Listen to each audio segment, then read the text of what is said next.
에낙골의 은혜라는 제목으로 하나님의 말씀을 선포하겠습니다. 우리 한번 따라해 보시기 바랍니다. 에낙골의 은혜. 이 에낙골의 은혜가 무슨 은혜일까? 자, 오늘 본문 19절을 보면 나와 있습니다. 우리 한번 본문 19절을 함께 한번 읽어보겠습니다. 시작. 하나님이 레이세 한 우묵한 곳을 터뜨리시니 거기서 물이 솟아나오는지라. 삼손이 그것을 마시고 정신이 회복되어 소생하니 그러므로 그 새 이름을 에낙골이라 불렀으며 그 샘이 오늘까지 레이에 있더라. 삼손이요, 깊은 영적 침체 가운데 있을 때 하나님께 막 부르짖어 기도했어요. 그때 하나님께서 삼손의 부르짖어 기도하는 들으시고 한 우물을 터뜨려 주셨어요. 그 우물이 에낙골의 물입니다. 에낙골의 샘물이. 근데 삼손이 하나님이 터뜨려 주신 에낙골의 샘물을 마시고 나니까 정신이 회복되고 그 영혼이 소생되었습니다. 그러니까 침체된 영혼이 다시 살아나는 놀라운 회복의 역사가 일어났습니다. 그래서 에낙골의 은혜는 회복의 은혜입니다. 회복의 은혜. 하나님께서 침체된 영혼들을 다시 살리시고 회복시켜 주신 은혜를 에낙골의 은혜라 이렇게 말하는 것입니다. 근데 왜 에낙골의 샘물을 마시면 회복의 역사가 일어나느냐? 이 샘물은 성령을 상징합니다. 성령의 생수를 말하고 있는 것입니다. 그래서 우리가 성령 충만하면, 성령의 생수를 마시면 침체된 영혼들이 다 살아나는 회복의 역사가 일어나는 것입니다.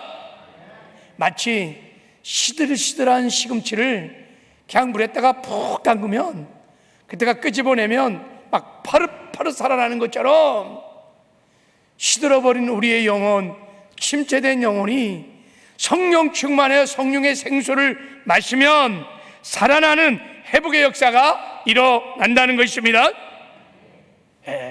성경에 보면 이런 에낙골의 은혜가 성경에 여러 군데 나옵니다. 그 대표적인 곳이 어디냐면 에스겔 47장입니다.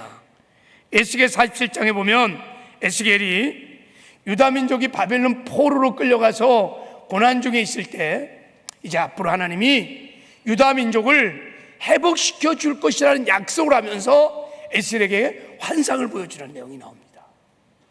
에스겔이 환상을 보니까 성전 문지방에서, 성전에서 생수가 터졌는데 그 생수가 막 흘러넘치면서 발목까지, 무릎까지, 무릎, 발목, 허리, 그리고 성전에 막 가득해서 완전히 그냥 성령의 생수에 잠겨버렸어요. 그렇게 막 성전을 가득 채웠던 그 물이 흘러서 사막에 막 흘러가는데 사막에 막 길이 생기는 거예요. 강물이 생기면서 좌우로 막 나무가 자라나며, 그리고 이 강물이 죽은 사해바다에 들어가니까, 자, 이 그림 좀 한번 보세요. 제가 한번 그림을 가져왔어요. 이야, 바다로 들어가니까 바다가 살고, 바다가 사니까 고기가 살고, 고기가 사니까 막 어부들이 살고, 강 주변에 나무들이 막 살아나는 거예요. 물된 동산이 된 거예요. 아름다운 동산이 된 것입니다. 저 강물이 흘러가는 곳마다 살리는 생명의 역사가 일어난 것입니다. 저것이 여러분 에낙골의 은혜인 거예요. 회복의 은혜. 할렐루야. 저 사진을 가슴에 딱 한번 찍어두세요. 오늘 말씀을 듣는 가운데 우리의 심령에 하나님이 두신 에낙골의 샘물이 터져서 침체된 우리의 심령, 우리 가정, 우리 교회가 다시 회복되는 큰 은혜가 있기를 주님의 이름으로 축복합니다. 우리 앞뒤 좌우에 에낙골의 은혜를 받으세요. 한번 축복합시다. 자리.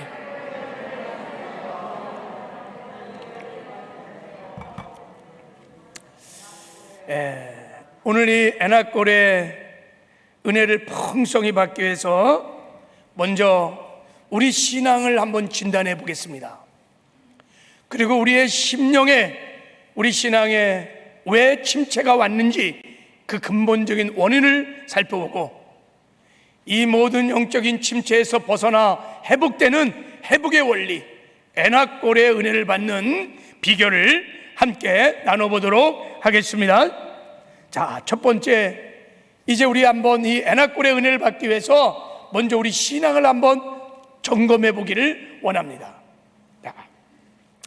우리 신앙생활에 영적 위기를 맞이할 때가 있습니다. 어떤 신앙의 시점이 되면요, 더 이상 변화도 안 되고 앞으로 전진도 안 되고 계속 제자리에 머물러 있는 거예요. 아니, 머무를 정도가 아니라 뒤로 뒷걸음치며 자꾸 뒤로 물러가는 거예요. 여러분, 이럴 때를 일컬어 영적 침체다 이래. 히브리서는 이거를 침륜에 빠졌다 이렇게 말해. 그러니까 신앙에 슬럼프가 온 거예요. 우리가 영적인 잠이 들은 것입니다. 영적 침체는 영혼이 깨어있지 못하고 깊은 잠이 든 상태를 말하는 거예요. 침륜에 빠져 있는 상태. 이런 영적인, 여러분, 이 침체는 성경에 보면 하나님의 사람들에게도 영적 침체가 그들에게 왔어요. 특별한 사람들에게 오는 것이 아니라 우리에게도 영적 침체가 올 수 있습니다. 이런 영적인 침체가 오면요, 어떤 증상이 나타나는가? 제가 성경에서 영적인 침체를 당했던 하나님의 사람들을 묵상하면서 그 증상들을 10가지를 정리해 보았어요. 물론 이거보다 더 많은 증상들이 있지만 아주 중요한 증상들을 한번 묵상하고 정리했어요. 한번 우리의 신앙을 한번 점검해 보는 은혜가 있었으면 좋겠습니다. 자, 영적인 침체가 올 때 나타나는 첫 번째 증상은 뭐냐면 마음의 평안과 기쁨과 감사가 사라진다는 거예요. 마음의 기쁨과 평안이 없어요. 은혜에 대한 감사가 없어요. 마음이 복잡하고요, 기쁨도 없고 이렇게 감사도 없어지고 막 미움과 분노들이 막 자꾸 일어나요. 짜증이 막 일어나요. 이 영적 침체에 빠졌다는 증거예요. 그리고요, 영혼의 생기가 점점 사라지고요, 무기력해집니다. 와, 전에는 막 성령 충만해갖고 생기게 충만, 생기발랄 막 팔팔팔팔 나르면서 그렇게 신앙생활을 했는데 어느 순간에 맥이 쭉 빠지면서 영적 생기가 다 사라졌어요. 분명히 직분도 있고 내가 여전히 봉사도 하고 있는데 왠지 내면에 힘이 없어. 무기력함을 느끼게 돼요. 침체입니다. 그리고요, 영적으로 어두운 터널을 지나는 것 같습니다. 앞이 보이지 않고요, 미래를 생각하면 막 소망이 생각나고 막 비전이 생각나고 그래야 되는데 터널을 지나는 것처럼 캄캄한 느낌이 들어요. 그리고요, 기도 시간이 짧아지고 기도의 능력도 응답도 없어요. 첫째, 기도 시간이 굉장히 짧아져요. 그리고 그나마 기도를 해도 뭐가 뻥 뚫리는 뭐 이렇게 기도하면 기도줄이 잡히고 막 그래야 되는데 기도를 해도 마음이 답답해요. 말씀을 들어도 감동이 없어요. 부딪혀오는 말씀이 별로 없어요. 말씀을 읽는 즐거움들이 사라졌어요. 침체. 그리고요, 하나님의 사랑이 느껴지지 않아요. 하나님 나를 사랑하실까? 예, 전혀 사랑이 느껴지지 않아요. 하나님의 임재를, 하나님 나와 함께 하신다는 그 임재가 잘 느껴지지 않아요. 하나님이요, 멀리 계신 하나님처럼 느껴지고 침묵하신 하나님은 느껴져요. 그리고요, 작은 일에도 쉽게 상처를 받고 쉽게 낙심하고 두려워합니다. 누가 조금만 뭐래도요, 쉽게 상처받고 시험 들어요. 작은 일 별거 아닌데 옛날 같으면 넘어갈 수 있는데 그냥 쉽게 낙심하고 절망하고 원망불평이, 그리고 왠지 모를 두려움이 내 마음에 자꾸 밀려와요. 불신자를 봐도 전도하고 싶은 마음이 없어요. 구령의 열정이 없어요. 영혼에 대한 뜨거운 사랑이 없어요. 전도 그러면 너무 부담스러워요. 그리고요, 천국에 대한 소망이 사라졌어요. 옛날에는 천국을 바라보며 천국 찬양을 하면 내 영혼이 막 즐거워. 주님 다시 언제 오실까? 신랑 되신 예수를 사모하는 마음이 막 있어서 찬양을 보다 눈물이 막 도는데, 천국의 소망이, 하늘의 영광이 어느 순간에 내 안에서 다 사라져서 온통 내 마음이 세상에만 있는 거예요. 이 세상에서 어떻게 하여간 출세하고 성공하고 잘 먹고 잘 살고 어떻든 잘 살 수 있을까? 그냥 우리 마음이 세상에 다 빠져 있어요. 그리고 또 하나의 특징은요, 이기적이라는 거예요. 굉장히 자기중심적으로 변해버립니다. 이타적인 마음이, 남을 배려하는 마음이 없어요. 교회를 배려하는 마음이 없어요. 공동체를 배려하는 마음이 없어요. 나 그냥 자기중심적으로 변해버려요. 이런 증상이 나타나는 것이 내가 침륜에 빠진 거예요. 영적인 침체, 내 영혼이 깊은 잠에 빠져 있는 거예요. 만약에 이런 증상이 나타난다면 우리는 무엇보다도 엔하골의 은혜를 구해야 될 줄 믿습니다. 성령에 충만한, 성령의 생수를 마셔야 회복의 역사가 일어날 거예요. 여러분, 우리가 코로나 시국을 지나면서 우리의 삶의 많은 영역이 무너졌어요. 그리고 침체가 왔습니다. 나라의 경제도 마찬가지고, 교회도 여러분 이 코로나를 지나면서 많은 침체가 왔습니다. 성전 예배들이 무너지고, 이렇게 예배 출석률이 많이 떨어지고, 성도들이 많이 막 눌러 앉아갔고요. 지금 가난한 성도가 교회 안 나가. 성도들이요 100만이 넘어서 지금 훌쩍 넘어갔고요. 굉장히 위험한 위기 속에 있습니다. 성도들의 믿음과 신앙이 많이 흔들렸어요. 전도의 문도 닫혔어요. 전도하려고 아예 생각조차도 안 해요. 침체입니다. 우리 교회를 범하여 한국교회 전체가 지금 깊은 침륜에, 침체 안에 빠졌어요. 이럴 때 우리는 무엇보다도 엔하골의 은혜를 사모하며 구해야 될 줄을 믿습니다. 살릴 수 있는 길은, 회복할 수 있는 길은 다른 데 있지 않아요. 엔하골의 생수, 성령의 생수를 마셔야 회복되는 은혜가 있을 줄 믿습니다. 그래서 우리 엔하골의 은혜를 지금부터 구해야 됩니다. 자, 우리가 이 은혜를 구하기 전에 왜 영적 침체가 왔는지 그 원인을 한번 먼저 살펴보기를 원합니다. 자, 오늘 본문의 말씀을 통하여 삼손이 그의 생애의 영적인 깊은 침륜에, 이 침체에 빠져 있어요. 이 삼손의 생애를 통하여 왜 이런 영적 침체가 왔는지, 그리고 어떻게 우리가 영적 침체를 벗어나서 회복될 수 있는지, 그 회복의 원리들을 한번 살펴보기를 원합니다. 자, 오늘 본문에 보면 배경이 영적 암흑기인 사사시대에 그때 하나님의 부르심을 받은 사사가 삼손이었습니다. 삼손이 이스라엘의 사사로 있을 때 블레셋군이 쳐들어왔어요. 삼손을 잡으려고. 그 삼손을 잡으려고 블레셋군이 들어와갖고요, 이스라엘을 다 포위한 다음에 삼손 내놓으라 막 그러니까 안 내놓는 거예요. 그러니까 블레셋군들이요 이스라엘 백성을 죽여가면서 협박을 하면서 삼손 내놓으라 그랬어요.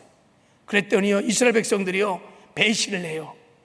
그래서 청년 3,000명이 동원되어서 삼손을 잡아서 큰 밧줄로 꽁꽁 묶어갖고 블레셋에게 넘겨줍니다.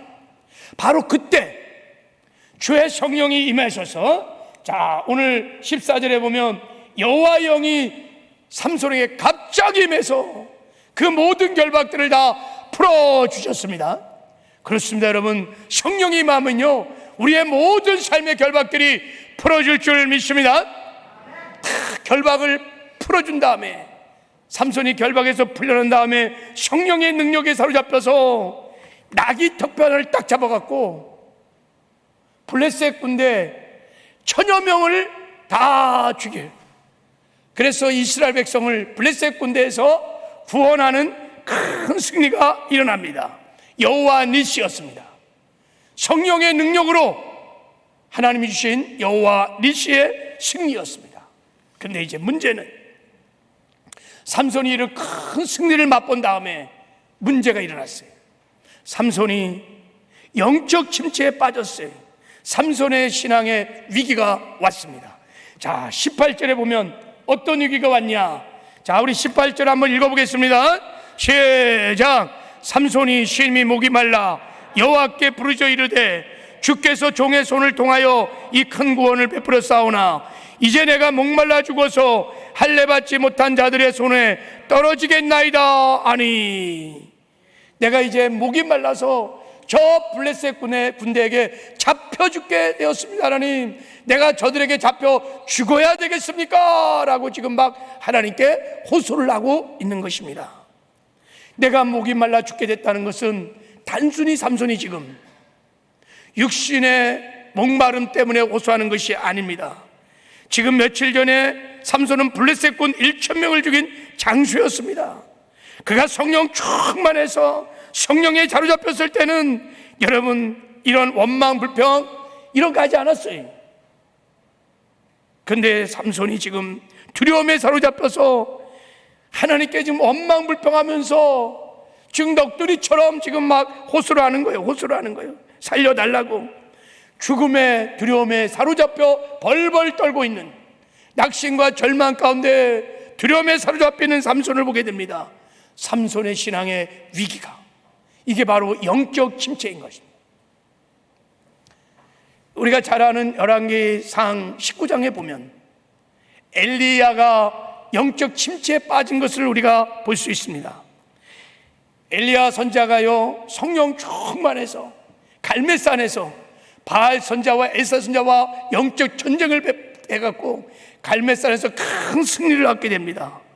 그런 큰 승리를 얻은 다음에 이사벨 악한 왕비가요, 내가 너 반드시 죽일 거야, 이 말 한마디를 딱 듣고 엘리야가요 겁에 질려갖고 두려움에 사로잡혀서 도망을 쳐요. 광야로 도망쳐갖고요 로덴 나무 밑에서 하나님께 기도합니다. 하나님, 차라리 저를 죽여주십시오, 저만 남았습니다 하고 막 두려움에 사로잡혀서 절망과 낙심 속에 죽겠다고 막 해요. 이게 바로 영적인 침체입니다. 엘리야에게 임했던 영적인 침체가 삼손에게 동일하게 지금 임한 것입니다. 그리고 왜 갑자기 삼손에게 이런 영적인 침체가 왔을까? 그것은 여러분, 하나님의 영이 삼손에서 떠났기 때문입니다. 삼손이 성령께 사로잡혀서 나귀뼈로 1,000명을 물리치는 대승리를 거둘 때는요, 삼손의 삶에 낙심, 절망, 두려움 없었습니다. 막 성령 충만하여 기쁨 가운데 여러분 사명을 감당했어요. 그런데 어느 순간 주의 영이 떠나는 순간 침체가 온 것입니다. 성령의 임재가 사라지면, 성령이 떠나면 신앙생활에 더 이상 승리가 없습니다. 여러분, 성령 없이는 신앙생활이 불가능합니다. 마치 여러분 고성능 핸드폰이 배터리가 빠지면 그냥 무용지물인 것처럼 우리 안에 성령의 임재가, 성령이 사라지면 신앙생활은 생명이 없습니다. 생기가 없습니다. 승리가 없어요. 삼손에게 그 충만했던 하나님의 영이 떠나는 순간 삼손은 영적 깊은 침체 안에 빠지게 됐던 것입니다. 그럼 왜 삼손과 함께 했던 성령님이 떠났을까요? 여러분, 주의 성령의 임재가 사라지는 이유는, 하나님의 성령이 사라지는 이유는 한 가지, 죄 때문입니다. 죄를 지면요 성령이 떠납니다. 죄를 지면요 하나님의 임재가 사라집니다. 우리가 죄 가운데 거하면요 하나님의 영광이 사라집니다. 죄가 하나님의 영광을, 임재를 밀어냅니다. 여러분, 다윗이요 밧세바를 범하는 간음죄를 졌을 때 나단 선자의 책망을 받고요 다윗이 거기서 꼬꾸라져서 막 회개를 합니다. 얼마나 철저히 회개를 하는지 침상이 흔들리며 여러분 이불과 베개가 다 젖을 만큼 눈물로 막 회개를 합니다. 다윗이 이런 회개를 하면서 가장 두려웠던 것이 무엇인지 아십니까? 그렇게 눈물로 회개를 하면서 다윗이 정말 무서워했던 것이 뭐냐면, 여러분 시편 51편 11절에 이렇게 말합니다. 나를 주 앞에서 쫓아내지 마시고 주의 성령을 내게서 거두지 마옵소서. 하나님, 주의 성령을 나에게서 거두지 마옵소서. 주의 임재를 저에게서 거두지 마옵소서. 다윗은 알았습니다. 다윗은 하나님과 함께 하시는 것이, 하나님의 임재가 무엇인지를 알고 있었던 사람입니다. 그리고 다윗은 또한 알았습니다. 죄를 지으면 주의 성신이 떠난다는 것을, 죄를 지으면 회개하지 않으면 주의 임재가 사라진다는 것을, 그리고 주의 성신이 떠나고 나면 자기는 아무것도 아니라는 것을 다윗은 알았기 때문에 철저히 회개하며 주의 성신을 거둬줘 말라고 그렇게 회개를 했던 것입니다. 지금도요, 우리가 죄를 짓고 회개하지 않으면 주의 성령이 떠납니다. 교회에서요, 아무리 찬양하고 예배하고 경배할지라도 주의 임재가 사라집니다. 주의 영광이 사라집니다. 내가 기도하고 예배를 드려도요, 마음의 평안과 기쁨이 없어요. 하나님의 나라가 임해야 평안과 기쁨이 넘치는데 주의 임재가 사라지기 때문에, 주의 성령이 소멸되기 때문에 영적인 기쁜 침체에 빠지는 거예요. 여러분, 성령은요, 소멸되시는 분이에요. 성경은 말합니다. 성령을 소멸하지 마라. 그리고 육체의 소욕은 성령을 거스린다고 말합니다. 우리가 육체의 소욕에 사로잡혀 죄를 지면요, 성령을 거스린다. 이게 무슨 뜻입니까? 성령을 슬프게 하고 근신시킨다는 거예요. 성령을 밀어낸다는 거예요. 성령을 쫓아낸다는 거예요. 언제 우리가 육신의 속에 잡혀 죄를 질 때 성령은 조용히 떠나신다는 거예요. 그러면 삼손은 무슨 죄를 졌길래 그 충만했던 주의 영이 그냥 순간 떠나버렸을까?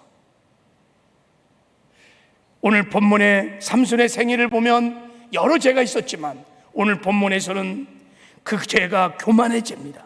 성령님을 가장 슬프게 하는 교만의 죄를 졌기 때문에 성령이 떠나는 것을 보게 됩니다. 자, 오늘 본문 우리 16절, 17절을 보면 삼손이 성령의 능력에 사로잡혀 큰 승리를 거둔 이후에 두 가지 일을 하게 됩니다. 어떤 일을 하냐면 첫 번째, 노래를 지어 부르는데, 자, 우리 16절을 한번 읽어보겠습니다. 시작. 이르되 낙이 턱뼈로 한 더미 두 더미를 쌓았으며 낙이 턱뼈로 내가 1000명을 죽였도다 하니라. 내가 낙이 턱뼈로 내가 1000명을 죽였다. 내가 내 힘으로 1000명을 죽였다면서 노래를 지어 부릅니다. 내가 했다는 거예요. 내가 1000명을 죽였다. 그리고 이어서 두 번째 뭘 하냐면 전승비를 세웁니다. 나의 승리를 기념하는 전승비를 세우는데 낙이 턱뼈를 탁 버리고 낙이 턱뼈를 자기 손에서 내어 던진 다음에 그곳에 라맛 레이시라고 이름을 짓습니다.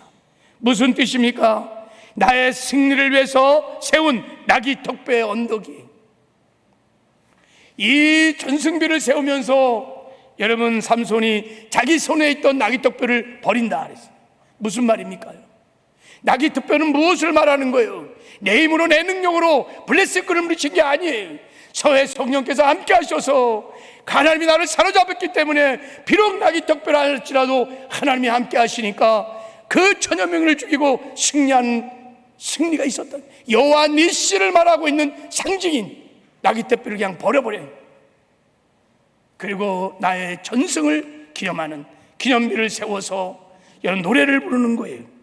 삼손이 이렇게 교만해지는 순간 주의 성령은 그를 떠났습니다. 그리고 삼손의 인생에 침체가 오기 시작했습니다. 지금도 마찬가지입니다. 주의 성령이 떠나면, 주의 임재가 사라지면 영적인 목마름들이 있습니다.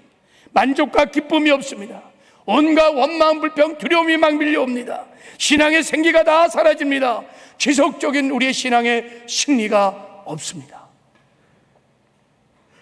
침체가 오는 것입니다.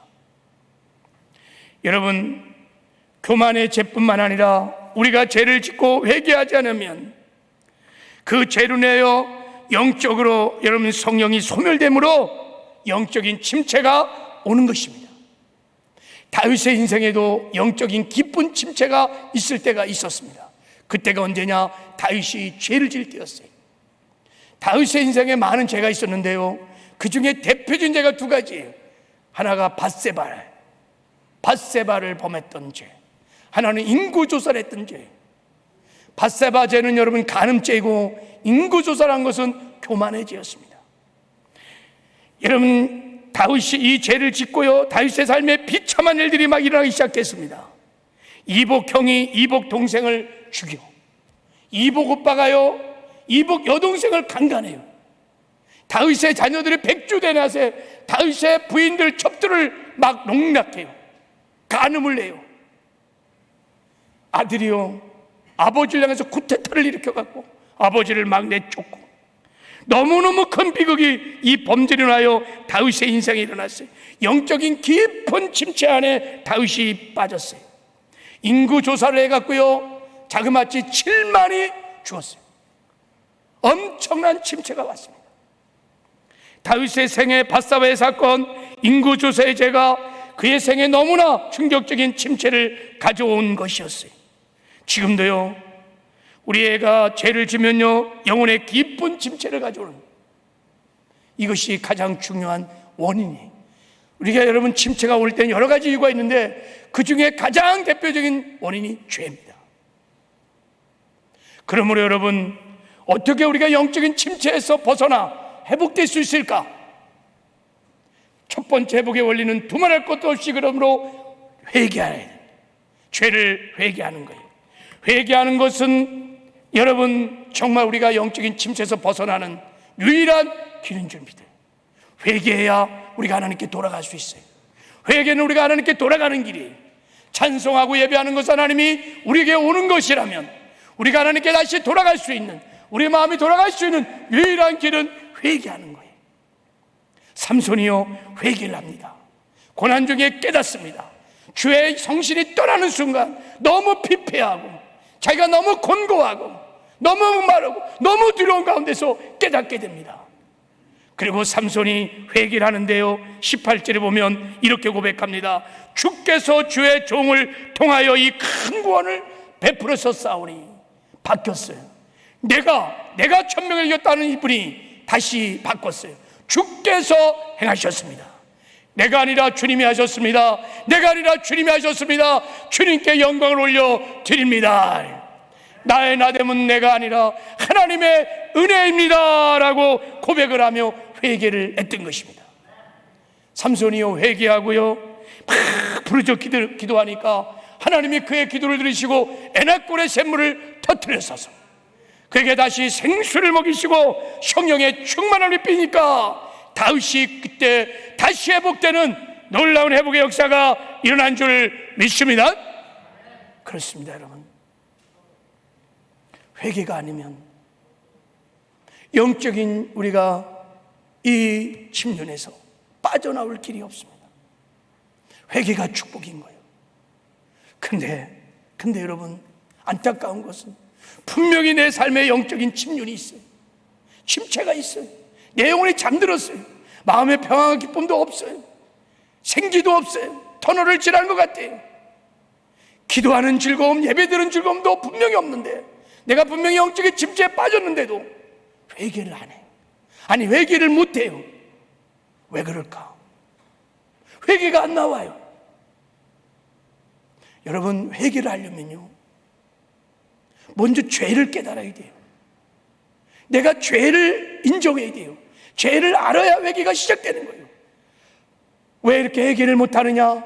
우리가 이 영적인 침륜에서 빠져나오지 못하느냐? 죄가 뭔지를 모르기 때문인 거예요. 죄를 인정하지 않기 때문인 거예요.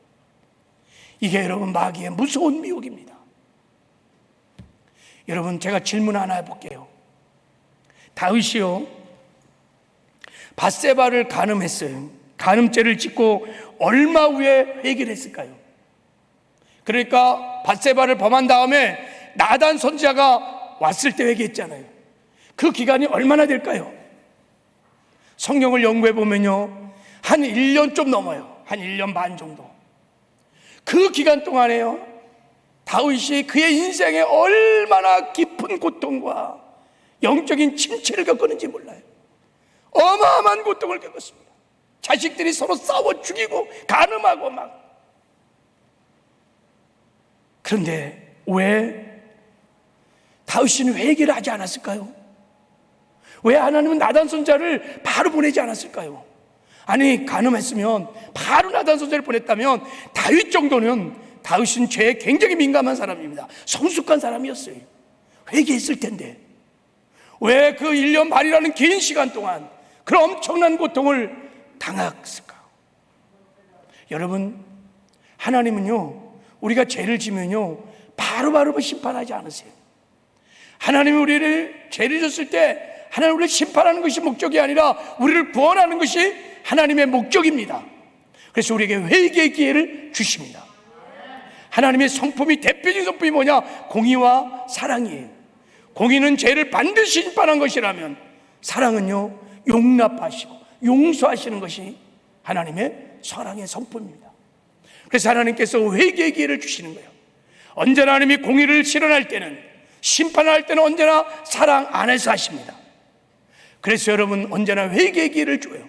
그래도 깨닫지 못하면 하나님이 때가 되어 다윗을 너무 사랑하기 때문에 나단을 보내는 거예요. 그러면 다윗은 이렇게 하나님의 사랑 안에 있었어요. 그런데도 불구하고 다윗은 왜 회개하지 않았을까? 다윗답지 않아요. 그 당시 다윗은 여러분 굉장히 성숙한 사람이었습니다. 하나님의 임재가 뭔지를 알고 있었습니다. 하나님과 동행하는 것이 무엇인지를 알고 있었습니다. 하나님의 임재가 사라질 때는 얼마나 자기가 비참해지고 고통스러운 것을 잘 알고 있었던 다윗이 왜 회개를 하지 않았을까요? 그 곤고함과 그 영적인 침체를 경험하면서도 다윗은 끝까지 회개하지 않았어요. 여러분, 다윗이 범죄한 곳이 어디입니까? 왕궁. 그리고 왕궁 중에서도 자기의 침실, 가장 은밀한 곳, 아무도 들어오지 못하는 곳, 국가에서 1급 비밀 장소, 거기 함부로 들어오면 죽어버려요. 그곳에서, 아무도 모르는 곳에서 애정행각을 벌였어요. 간음죄를 졌어요. 다윗은 자기가 은밀한 침체에 저지른 죄를 아무도 모른다, 아무도 보지 않았다. 죄는 감출 수 있다. 그래서 다윗은 아마 회개하지 않았을 거예요. 내가 왕궁에서, 이 밀실에서 은밀하게 진 죄를 누가 봐, 누가 알아? 회개하지 않았습니다.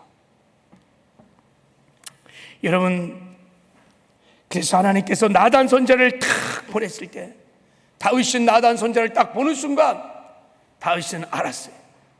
굉장히 다윗은 성숙한 사람이었습니다. 하나님이 보내셨구나. 그래서 나단 선지자의 책망을 받고 다윗이 거기서 꼬꾸라져서 죄를 인정하고 회개를 하기 시작합니다. 그 참회의 시가 시편 51편입니다. 거기 다윗이 이렇게 하나님 앞에 참회를 합니다. 자, 하나님, 내가 주께만 범죄하여 주의 목전에서 악을 행하였나이다. 하나님, 내가 주의 목전에서 악을 행하였나이다. 왕궁 밀실, 자기의 침소에서 아무도 보지 않는 그곳에서 내가 범죄를 저질렀는데, 이제는요 내가 하나님의 목전에서 악을 범했다고 고백을 하는 거예요. 불꽃 같은 하나님의 눈동자가 다 보신 것입니다. 다윗이 이것을 인정하는 순간 죄를 인정하게 되고 통해 자복하게 하는 역사가 일어난 것입니다. 여러분, 우리의 가정, 직장 어디에 있든지 우리가 다 하나님의 목전 앞에 있다는 것을 명심하는 애가 있기를 바랍니다. 피할 수 없어요. 감출 수 없어요. 덮을 수 없습니다. 우리 하나님의 불꽃 같은 눈동자의 목전 앞에 다 있는 것입니다. 히브리서 기자는 이렇게 말합니다. 지으신 것이 하나도 그 앞에 나타나지 않음이 없고 우리의 결산을 맡으실 이의 눈앞에 만물이 벌거벗은 것처럼 드러난다. 그 하나님 앞에 무엇을 감출 수 있을까요? 그 하나님 앞에 어떻게 우리가 피할 수 있을까요? 피할 수 없습니다. 다윗이 죄를 인정하는 순간 회개가 터졌어. 다윗이 그 엄청난 침륜에서 벗어나는 큰 에나골의 은혜를 받았습니다. 그렇습니다. 회개는 여러분, 내 죄를 인정하는 그 순간 회개가 시작되는 것입니다. 근데 오늘날 이 회개가 없는 것은, 그래서 우리가 영적인 침체 가운데 계속 거하는 것은 이 죄를 인정하지 않는다는 것이 우리의 큰 문제예요. 이 시대는 여러분 죄를 인정하지 않아요. 아담아, 너 어떻게 이 죄를 범했니? 저 여자가요, 하나님이 보내신 저 여자 때문에 그랬어요. 그럼 너는 왜 선악과를 따먹었니? 저 뱀 때문에 그랬어요. 죄를 인정하지 않아요. 전가하고 책임을 전가하고 다 그렇습니다. 여러분, 죄를 다 변명하고 둘러대고요, 책임을 지지 않습니다. 여러분, 동성애라고는 죄가 지금 이 세상에 얼마나 창궐합니까? 하나님 보시기에 너무너무 큰 죄예요. 창조 질서를 파괴하는 죄인데요, 죄를 인정하지 않아요. 내 성적 기호라는 거야, 내 성적 취향이라는 거야. 당신들은 이성끼리 사랑하는 거고 나는 동성끼리 사랑하는데 이게 무슨 죄야? 그래서 회개가 일어나지 않는 거예요. 간통죄, 유부남과 유부녀가 여러분 간통을 해요. 분명히 죄입니다. 근데 죄로 인정하지 않아요. 내가 이제 비로소 내 사랑하는 사람을 만났다는 거예요. 이 사랑 안에 누가 나를 죄라고 정죄할 수 있어? 사회도 죄를 정죄하지 않아요. 여러분, 사회에서 죄가 아니라고 해도, 사람이 죄가 아니라 해도, 내 생각이 죄가 아니라 해도 하나님의 시선 앞에, 하나님의 말씀 앞에 죄라고 하면 그것은 죄인 거예요. 그것을 인정할 때 회개의 역사가 일어나는 것입니다. 그래서 오늘 우리에게 나단 선지자가 필요한 거예요. 다윗에게 나단 선지자는 축복이었습니다. 다윗이요, 나단 선지자가 왔을 때 죽일 수도 있었어요. 만약에 나단 선지자를 거부하고 죽였다면 다윗의 인생엔 회개가 없었어요. 영적인 침륜 안에 계속 빠졌고 다윗은 불행한 삶을 살았을 거예요. 그러나 나단 선지자의 책망을 받아들인 순간 죄를 인정하게 되었고 회개가 터지면서 다윗은요, 그 깊은 침륜에서 빠져나올 수 있었습니다. 그의 인생이 해피엔딩으로 끝날 수 있었습니다. 오늘 우리에게도 여러분, 나단 선지자가 필요합니다. 나의 죄를, 나의 허물을, 나의 부끄러움을 권면해 줄 수 있는 사람이 필요합니다. 근데 우리는요, 끊임없이 누군가가 칭찬하고 위로하고 좋은 말만 해주는 사람들을 계속 원해요. 이런 설교 별로 좋아하지 않아요. 추석 명절에 회개를 촉구하는 메시지를 듣는 것이 얼마나 마음에 부담이 되는지 몰라요. 말씀을 전하는 저도 그래요. 그러나 회개하지 않으면 이 깊은 영적인 침륜에서 빠져나올 수 없어요. 회복이 일어나지 않아요. 나단 선지자는 축복이에요. 회개는 축복이에요. 하나님 우리를 정말 사랑하시고 하나님 우리를 심판하는 것이 아니라 우리를 구원하시기를 원하셔서 오늘도 우리에게 불꽃 같은 눈동자를 지켜봤던 주님께서 오늘 나단 선지자를 보내셔서 회개의 메시지를 전하면서 회개하기를 원하시는 거예요. 우리가 주께로 돌아가기를 원하는 거예요. 우리의 마음이 정말 진정으로 하나님께 돌아가기를 원하는 거예요. 더 이상 그 엄청난 영적인 침체 안에서 고통 가운데 있기를 원치 않는 거예요. 여러분, 내 삶의 영적인 침체가 왔다면 살펴보셔야 돼요. 내가 성령 하나님을 슬프게 하고 근심케 한 죄가 무엇인지, 자기를 성찰하고 그리고 통회하고 자복하고 회개할 때 회복의 놀라운 은혜의 역사가 일어나게 될 줄을 믿습니다. 그리고 한 가지 더, 우리가 회복하는 본문을 통해서 알려주신 회복의 원리는 이제부터 에나골의 생수를 구하는 거예요. 하나님께 부르짖어 기도하여 성령의 충만함을 받는 것입니다. 이게 회복의 역사입니다. 삼손이요, 회개를 하고 깨달은 다음에 막 부르짖어 기도합니다. 하나님께 막 부르짖어 기도할 때 하나님께 삼손의 부르짖어 기도하는 기도를 들으시고 우문물을 터뜨려 주셔서 에나골의 샘물을 터뜨려 주셨습니다. 삼손이 그 생수를 먹고 나니까요, 정신이 회복되고 그 침체된 영혼이 소생되었습니다. 마음의 염려, 근심, 두려움이 다 떠나고 샬롬 평강이 밀려오며 담대한 마음이 생겼습니다. 그리고 잃어버렸던 사명을 다시 회복하신 그래서 삼손이 그 이후에 20년 동안 이스라엘 백성을 치료하는 사사의 사명을 감당하게 됩니다. 이런 회복의 역사가 있은 다음에 이스라엘 백성 안에도 공동체에도 큰 회복이 있었어요. 놀라운 부흥의 역사가 일어났습니다. 자, 여기서 중요한 한 가지, 삼손이요, 이런 큰 회복의 은혜를 경험하면서 한 가지 회복의 원리를 깨닫습니다. 어떻게 침체된 영혼이 회복될 수 있는지 그 비밀을 깨닫고 삼손이요, 그 우물물을 에낙고레라고 짓게 됩니다. 자, 에낙고레라는 샘물은요, 이런 뜻입니다. 솟아나는 샘 뜻이, 끊임없이 솟아나는 샘, 멈추지 않는 샘. 그리고 학골에 부르짖는 자, 간절히 부르짖는 자, 목마름을 가지고 부르짖는 자. 그래서 에낙고레가 부르짖는 자의 샘물입니다. 삼손은 알게 되었어요. 회개하고 내가 간절히 사모하며 부르짖어 기도할 때 하나님께서 에낙고레 샘물을 터뜨려 주셔서 그 생수를 먹는 자마다 다 회복될 수 있다는, 회복의 능력이 여기에 있다는 것을 알게 되었습니다. 그래서 에낙고레 샘물이라고 그 이름을 지었던 것입니다. 그렇습니다. 지금도 우리가 회개하고 성령의 충만을 사모하며 부르짖어 기도할 때 하나님은 언제나 우리에게 에낙고레 샘물을 열어주십니다. 성령의 충만함을 주십니다. 성령의 생수를 먹여주십니다. 우리가 성령에 사로잡히면, 성령 충만하면, 성령의 생수를 먹으면 치유되고 회복되고 살아나는 회복의 역사가 일어나게 될 줄을 믿습니다. 그래서 예수님께서 말씀하셨습니다. 누구든지 목마르거든 내게 와서 마시라. 나를 믿는 자에게 성령님과 지급해서 생수의 강이 흘러나리라 하니. 목마르거든. 무슨 말입니까? 목마르거든 간절히 부르짖어 간구하기를, 하나님, 내가 이 침체 가운데서 벗어나기를 원합니다. 교회가 침체 가운데서 벗어나기를 원합니다. 내 심령이 침체에서 벗어나기를 원합니다. 저를 살려주십시오.